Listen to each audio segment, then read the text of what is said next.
Pro kabaddi league अब मुझे लगता है अनप्रिडिक्टेबल लीग बन चुकी है। आप कुछ भी प्रिडिक्शन करिए, लास्ट के 4 गेम देखें अगर, तो कुछ भी प्रिडिक्ट करिए, कुछ सही नहीं होगा। कहाँ पे टीमें कौन सा मैच जीत जाए, कौन सी अच्छी टीम हार जाए, मुझे नहीं पता। मैं प्रिडिक्शन से बिल्कुल आउट हो चुका हूँ। तो लास्ट 2 डेज में बहुत अच्छे गेम्स हुए, काफी ज्यादा इंटरेस्टिंग गेम्स। कुछ बहुत अच्छी टीमें थी जो हार गई, कुछ नई टीमों ने मैचेस जीते जैसे पटना। तो उन्होंने उनके लिए एक अच्छी चीज कि उन्होंने एक मैच जीता फाइनली और अपनी प्रॉब्लम्स को एड्रेस किया। वहीं पे अगर मैं बात करूं बाकी गेम्स के, तो काफी इंटरेस्टिंग गेम्स, सब में डिटेल में बात करेंगे। डिटेल में जाने से पहले मैं एक चीज डिस्कस करूंगा, डिटेल में जाने से पहले एक चीज डिस्कस करता हूँ। मुझे लगता है कि अब अगर आप देखेंगे ना, तो लीग बहुत इवॉल्व हो गई है। फॉर्मेशंस आ गई हैं, टेक्टिक्स आ गई हैं, मैनेजमेंट हो गई है, कोचेज अलग अलग स्ट्रेटेजीज बना रहे हैं, player to player strategies, player to player matchups तक आ गए हैं।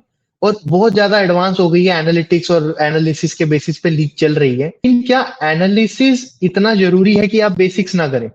अब मैं इस बात पे क्यों आया हूँ, क्योंकि क्योंकि अगर आप जयपुर और दबंग दिल्ली का मैच देखें, तो दबंग दिल्ली आखिरी रेड पर मैच जीत गई। अब सब लोग कहेंगे प्रेशर, सामने वाली टीम में एक्सपीरियंस की कमी, यंग रेडर्स, ओके ठीक है। लेकिन अगर आप देखें जिस तरीके से लास्ट रेड में रेडर ने प्रेशर में आकर एक बेसिक गलती की कि वो बॉकलाइन क्रॉस नहीं की, क्या ये एक्सेप्टेबल है लीग में? क्योंकि आप बहुत एडवांस जा रहे हैं, आप बहुत अच्छी एडवांसमेंट्स ला रहे हैं लीग में, लेकिन अगर आप बेसिक ठीक से नहीं करेंगे तो आपकी टीम मैच हारेगी। वो बात ठीक है, लेकिन बेसिक क्यों ठीक नहीं कर रही है टीम? वो चीजों पे मुझे लगता है कोचेज अब उतना फोकस नहीं कर रहे हैं, वो मैचअप्स पे फोकस हो गया अब। तो वो एक चीज मैं स्पेसिफिकली बोलना चाहूंगा बिफोर हम रिव्यूज में जाएं। तो वो चीज मुझे लगता है कि अब टीमों को थोड़ा देखना चाहिए, क्योंकि आप एडवांस जा रहे हैं, बेसिक नहीं कर रहे हैं, वो मैचेस हार जाओगे। मैचेस नहीं जीतने वाले हैं आप अगर आप उस तरीके से। तो ये एक चीज मैं पहले डिस्कस करना चाहता था। अब रिव्यू की बात करते हैं। पहले बंगाल वॉरियर्स और तेलुगु टाइटंस के मैच की बात करते हैं। तेलुगु टाइटंस, मैंने अपने प्रीव्यू में कहा था कि ये रेडिंग बैटल है। आप एक साइड से आपके पास देवांग है रेडर, दूसरी तरफ आपके पास भरत और विजय मलिक है। और इस गेम में दिखा कि क्यों रेडिंग पेयर्स और क्यों मल्टीपल रेडर्स एक टीम के पास होने चाहिए, और क्यों आप एक ही रेडर पर रिलाई नहीं कर सकते। देवांग अपना काम करा, उन्होंने उन्होंने 13 पॉइंट लिए, वो अपना गेम उस तरीके से चला। लेकिन उसके बाद क्या था? उसके बाद कोई रेडर नहीं था। उसके बाद अगर आप टीम देखेंगे तो डिफेंस आज फिर से ऑफ गेम। लेकिन कब तक? हर गेम आप ऑफ नहीं कर सकते। आप ये नहीं कह सकते एक गेम में डिफेंस चलेगा फिर ऑफ हो जाएगा। वो मुझे नहीं लगता है कि कोई भी कोच एक्सेप्ट करेगा। तो उस चीज को देखते हुए और उसके साथ फिर रेडिंग में आपके पास ऑप्शन ही नहीं है, तो आपके रेडर्स फिर वहां पे प्रॉब्लम आती है उनको। तो अगर वैसा चलने वाला है तो बंगाल वॉरियर्स मुझे लगता है वैसे ही स्ट्रगल करेंगे, क्योंकि टीमें अब देवांग के खिलाफ स्ट्रेटेजीज बना रही हैं। उनको अगर कॉर्नर कवर अच्छा करेंगे, उनको रोका जा सकता है, वो दिखा उस गेम में। और वहीं पे अगर हम दूसरी तरफ देखें रेडर्स, जो तेलुगु टाइटंस के हैं, भरत, मुझे लगता है एक्सेप्शनल गेम उनका, one of the best game अभी तक तेलुगु टाइटन की ड्रेस में। तो वो उन्होंने बहुत अच्छा किया, उनको बहुत अच्छा सपोर्ट मिला विजय से। और विजय अब मुझे लगता है कि समझ गए हैं कि टीम को कैसे कंट्रोल करना है, कैसे टीम को चलाना है।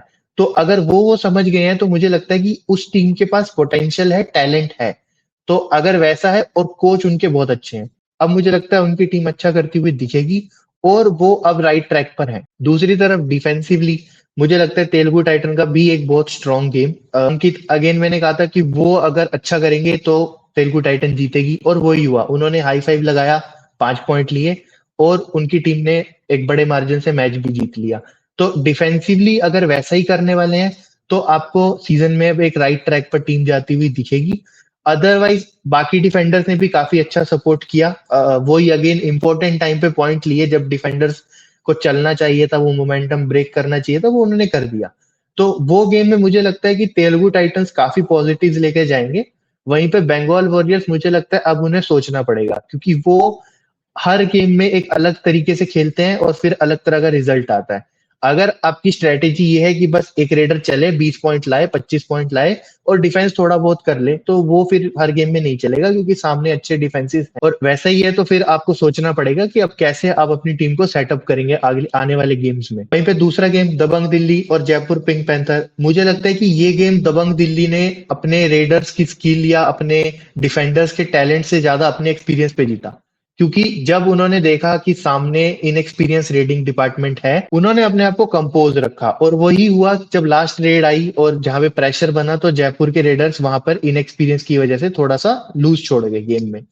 तो मुझे लगता है कि वो गेम को देखने के बाद जयपुर खुश होंगे क्योंकि आपने एक अच्छे डिफेंस को रोका, आपने एक अच्छे डिफेंस के सामने compete किया।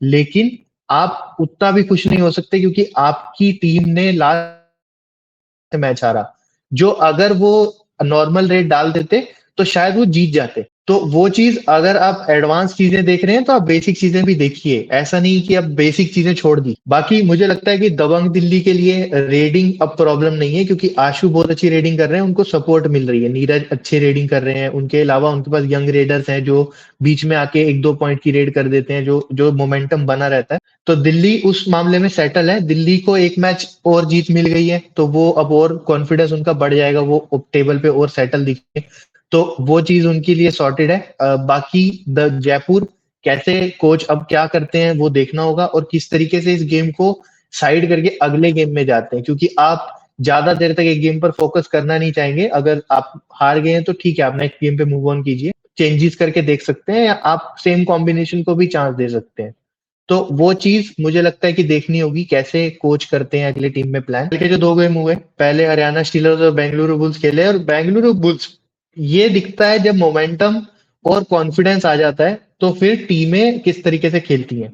तो अगर आप कल का गेम देखेंगे तो बेंगलुरु बुल्स एक बहुत ही कॉन्फिडेंट टीम की तरह मैट पर आए और उन्होंने उसी कॉन्फिडेंस से खेला और इतना कॉन्फिडेंस से खेला कि हरियाणा का कॉन्फिडेंस ड्रॉप हो गया, जो होता नहीं है। हरियाणा की टीम बाकी बहुत अच्छी टीम है लेकिन उनका कॉन्फिडेंस गिरा दिया, उनको एक बड़ी डिफीट दी है हरियाणा को, और सिर्फ डिफीट नहीं दी है, बहुत सी चीजें दी हैं, एक स्कार्फ दे दिए हैं एक तरह से। अगर आप देखेंगे ध्यान से उस गेम में तो पहले हरियाणा की बात करते हैं, क्योंकि हरियाणा पिछले गेम में यूपी को जो सेकंड हाफ में उन्होंने जिस तरीके से खेला, वो मुझे लग रहा था कि अब बहुत ही अच्छे अनबीटन रन पे जाएंगे, लेकिन अगले गेम में वो रन रुक गया। तो वो चीज बेंगलुरु बुल्स की प्रेज है वहां पर, मुझे लगता है कि बहुत अच्छा किया। लेकिन हरियाणा स्टीलर्स डिफेंस आज भी वही, कोई चल रहा है कोई नहीं चल रहा है, कोई अच्छा कर रहा है कोई नहीं कर रहा है। तो अगर वैसा होने वाला है तो फिर उनको भी सोचना पड़ेगा। अब वो बट उनके उनके कोचिंग वाइज मुझे लगता है कि वो अगले गेम में वापस मोटिवेशन मिल जाएगा, अगले गेम में वो अच्छा कर देंगे। उससे बड़ा जो मुझे प्रॉब्लम दिखा वो है नवीन की इंजरी। अब नवीन इंजर्ड हो गए हैं, पिछले 2 गेम में बहुत अच्छी फॉर्म में थे, अच्छा थोड़ा सा रिदम दिख रहा था, कॉन्फिडेंटली रेड कर रहे थे और सुपर 10 लगाया था सेकंड लास्ट गेम में। तो वो चीज उनको थोड़ा रिदम मिल रहा था, लेकिन अब आज इंजर्ड हो गए।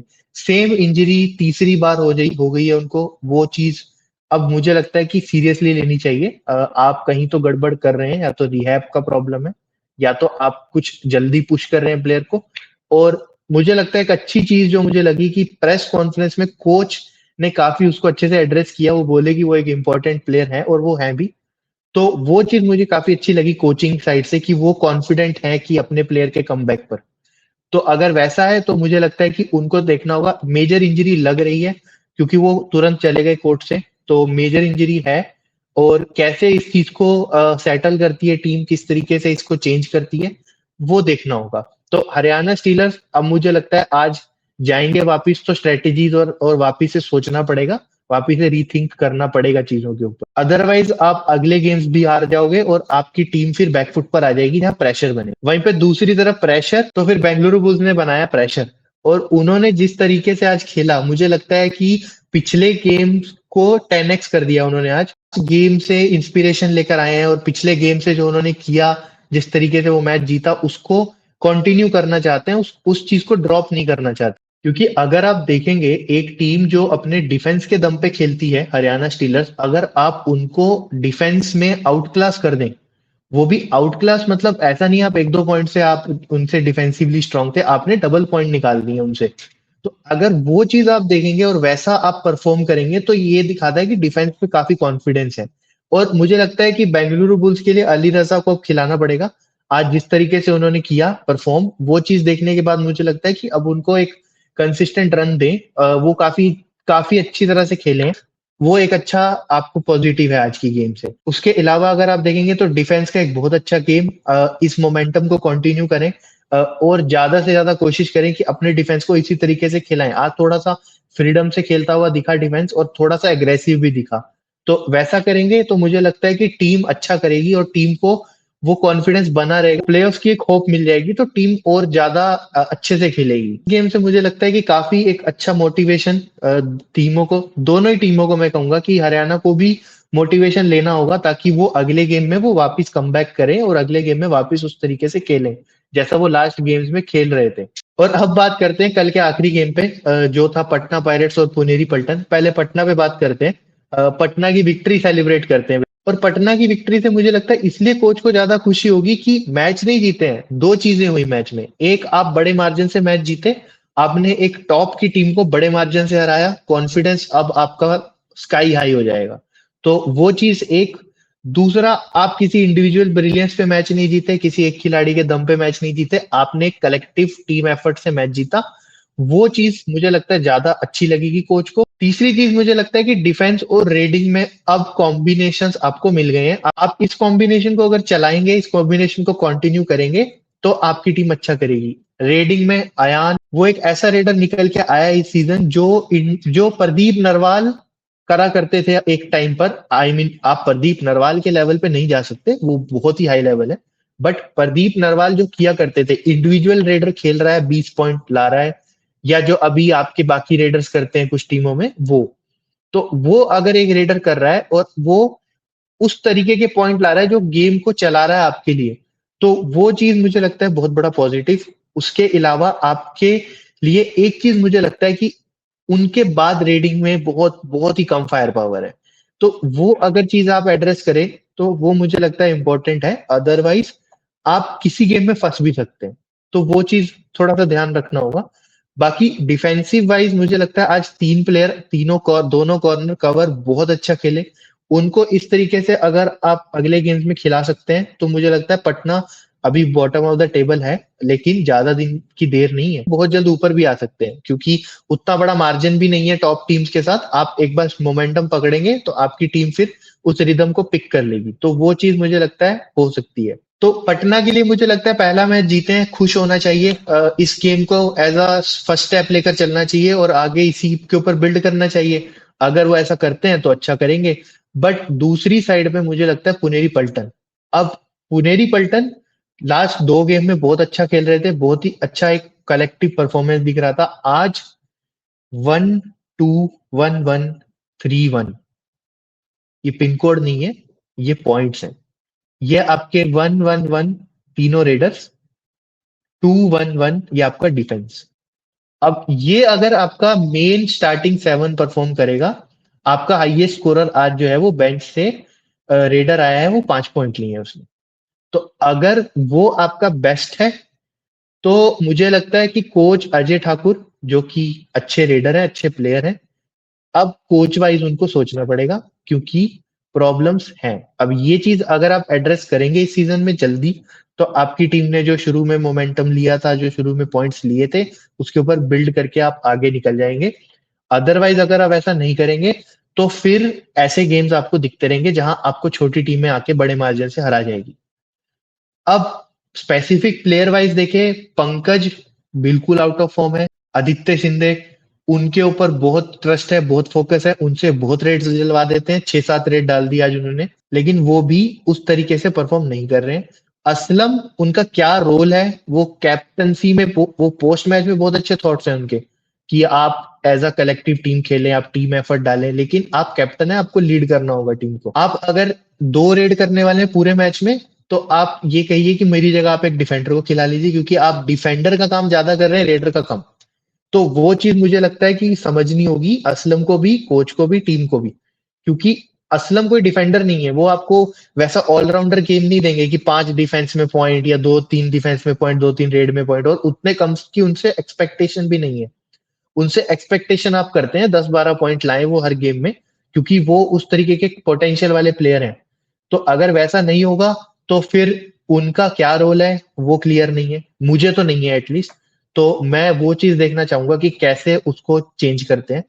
उसके अलावा आपके डिफेंस में गौरव एकमात्र प्लेयर है जो कन्विंसिंग दिख रहे हैं गेम्स में। अदरवाइज बाकी डिफेंस, अब विशाल भारद्वाज आज 5 मिनट खेले, शायद वो भी इंजर्ड हो गए हैं या क्या क्या टेक्टिकल चेंज था वो नहीं पता, वो दोबारा नहीं दिखे। उनकी जगह जो आए प्लेयर वो फिर भी अच्छा किया उन्होंने, लेकिन विशाल आपके फर्स्ट चॉइस डिफेंडर हैं, आप उनको लेकर आए। उसके अलावा कवर्स बिल्कुल भी टच में नहीं है, बिल्कुल भी फॉर्म में नहीं है।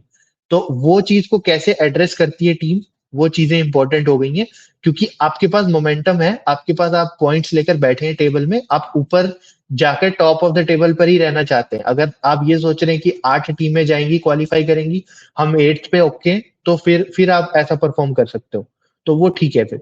अदरवाइज अगर आप टॉप टीम की तरह रहना चाहते हैं तो आपको टॉप परफॉर्मेंसेस देनी होंगी, अदरवाइज बाकी टीमें आपको आके ऐसी तंग करेंगी और आप फिर स्ट्रगल करेंगे। बाकी आज 2 गेम है, उन पे क्विकली बात करते हैं एक बार। दबंग दिल्ली खेलेगी बंगाल से, तो मुझे लगता है कि दबंग दिल्ली तो अभी अच्छी फॉर्म में है, वो तो मैचेस जीत रहे हैं, वो क्लोज गेम्स भी जीत जा रहे हैं। बाकी कल जो 2 गेम है उन पे एक बार क्विकली बात करते हैं। पहला दबंग दिल्ली बंगाल वॉरियर्स से खेलेगी। दिल्ली पे बात नहीं करूंगा, दिल्ली काफी सही टीम है, सेटल्ड है। उनको मुझे लगता है कुछ चीजें, एक दो चीजें ठीक करनी है, बट वो उतना इम्पोर्टेंट नहीं है उनके लिए अभी। तो अगर वो अपने जो फ्लॉज हैं उनको ठीक कर लेते हैं तो वो सही स्पेस में है, तो उनकी टीम कंफर्टेबल है। दूसरी तरफ बंगाल वॉरियर्स, मुझे लगता है 3 चीजें अब उन्हें करनी होगी। पहला, अपना डिफेंस को किसी तरह से फॉर्म में लाएं। उसके अलावा रेडिंग, मुझे लगता है कि सेकंड रेडर ढूंढिए, कोई एक ऐसा जो कंसिस्टेंट एटलीस्ट 5-6 पॉइंट लेके आए, या अपने मेन रेडर को रिवाइव करने लायक काम कर दे, क्योंकि अगर डिफेंस वैसा नहीं करेगा तो रेडर्स को करना होगा। तो वो चीज, और बेस्ट कॉम्बिनेशन कैसे सेटल कर सकते हैं कोर्ट के ऊपर, वो भी एक इंपॉर्टेंट पॉइंट, क्योंकि आप बहुत ज्यादा रेडर बहुत ज्यादा डिफेंडर्स को इम्बैलेंस नहीं कर सकते। तो वो चीज को देखना होगा, थोड़ा सा कोचिंग वाइज मुझे लगता है कि समझना होगा टीम को। अगर प्रिडिक्शंस की बात करूं, मुझे लगता है इस गेम में जाते हुए दबंग दिल्ली को एज है, बट बंगाल को आप रूल आउट नहीं कर सकते। अगर उनका डिफेंस थोड़ा डिसेंट करता है तो उनके पास रेडिंग में देवांग है, जो अगेन वो उस तरह के रेडर हैं कि आपको अच्छे पॉइंट्स लाके देंगे वो गेम में, और वो कंसिस्टेंट परफॉर्मेंस देंगे। तो वो चीज है। मुझे लगता है एक बैटल जो देखने वाली मैं देखना चाहूंगा, फजल के सामने देवांग, क्योंकि फजल उस तरह के डिफेंडर हैं जो एग्रेसिवली जाते हैं, वो अपनी टेरिटरी पे कॉन्फिडेंट हैं कि मुझे अपनी टेरिटरी में रेडर्स को पॉइंट नहीं लेने देने। और वो उनका वैसा है कि वो सिर्फ कॉर्नर्स पे नहीं करेंगे, वो आप अगर डिफेंड आपका रेडर दूसरी साइड है या दूसरा रेडर है तो वो अपने आप को इन्वॉल्व कर लेंगे गेम में। तो मुझे लगता है फजल और देवांग किस तरीके से करते हैं, वो बैटल कैसा जाता है, वो काफी डिसाइड करेगा। क्योंकि दिल्ली के कवर पे मुझे लगता है अभी फिर भी थोड़ा सा डाउट रहेगा, बट कॉर्नर वाइज मुझे लगता है कि फजल और देवांग, ये battle must watch out battle है मेरे लिए। दूसरे गेम की बात करते हैं, जयपुर पिंक पैंथर और Gujarat Titan. Gujarat Titan rock bottom, बिल्कुल टेबल पे सबसे नीचे बैठे हैं। बहुत ज्यादा निराश होने की बात नहीं है, क्योंकि जयपुर 7th पे जरूर बैठी है, पॉइंट सेम है, थोड़ा सा बस पॉइंट डिफरेंस का फर्क है। अदरवाइज दोनों ऑलमोस्ट सेम ही बोट में है, तो उनको उतना कोई डिफरेंस नहीं है दोनों टीमों में। तो गुजरात, मुझे लगता है लास्ट गेम में काफी कॉन्फिडेंट दिख रही थी टीम, काफी हद तक उन्होंने गेम को कंट्रोल किया, तो मुझे लगता है कि अब वो चीज को कंटिन्यू करेंगे। पिछला गेम अगर आप गुजरात का देखेंगे तो मुझे लगता है काफी कन्विंसिंग विक्ट्री थी उनकी। उन्होंने तमिल तलाइवास को बहुत बहुत ही एक वन साइडेड गेम में हरा दिया। सबसे अच्छी बात मुझे लगता है पूरा डिफेंस अब फॉर्म में है, डिफेंस में हर प्लेयर कंट्रीब्यूट कर रहा है, जो जरूरी है। और मुझे लगता है कि वो चीज एक्सपेक्ट करेंगे कोच इस गेम में भी, क्योंकि जयपुर का रेडिंग अगेन इनएक्सपीरियंस है, थोड़ा यंग है, तो वो उस तरह की उनसे गलतियां करवा सकते हैं वहां। अपने डिफेंस को अगर थोड़ा सा अच्छे से खेलने को देंगे तो वो मुझे लगता है कि जयपुर वहां पे फंस सकता है। लेकिन वहीं पे जयपुर पिछले गेम में अपने डिफेंस के बेसिस पे ही गेम में था। रेडिंग में मुझे लगता है कि वो अभी भी स्ट्रगल कर सकते हैं गुजरात के सामने। लेकिन अगर आप डिफेंस देखेंगे तो जयपुर का पिछला गेम डिफेंस में काफी अच्छा था। सभी डिफेंडर, नितिन रावल बहुत सही खेल रहे थे, उन्होंने गेम में बनाए रखा अपनी टीम को। और वो एज अ कैप्टन मुझे लगता है कि काफी इंपॉर्टेंट होंगे इस गेम में जाते हुए, क्योंकि सामने अगर शादलू है, आपके पास राकेश है जो रेडर है, तो राकेश राइट रेडर है। अगर नितिन अच्छा करेंगे तो मुझे लगता है कि वो रेडिंग को वहां पे निगेट कर सकते, और अगर रेडिंग निगेट होती है तो डिफेंस पे फिर प्रेशर आ जाएगा। तो वो मुझे लगता है गेम जरूर देखना चाहिए, कैसा खेलती है गुजरात, और स्पेसिफिकली जयपुर की अगर बात करें तो डिफेंस कैसा खेलता है, तो वो मैच देखने वाला होगा। प्रिडिक्शन, इस गेम में मैं प्रिडिक्ट नहीं कर सकता सीरियसली, क्योंकि मुझे नहीं लगता कोई भी टीम उस पोटेंशियल पे कि आप प्रिडिक्ट कर सकें। बट स्टिल मुझे लगता है कि गुजरात को थोड़ा एज, पिछले गेम में कन्विंसिंगली जीते हैं। जयपुर थोड़ा सा कॉन्फिडेंस में लो है, थोड़ा सा वो शैटर्ड है, तो वो थोड़ा मुझे लगता है कि वहां पे एड जाएगा गुजरात। बाकी आज के लिए इतना ही। अगर आपको वीडियो पसंद आया तो वीडियो को लाइक कीजिए, चैनल को सब्सक्राइब कीजिए। कुछ स्पेशल वीडियोस आने वाले हैं इस चैनल के ऊपर, तो मुझे लगता है कि वो मोस्ट अवेटेड वीडियोस मेरे लिए हैं एटलीस्ट, क्योंकि मैं कुछ स्पेशल काम कर रहा हूँ। बाकी तब तक के लिए thank you so much for watching.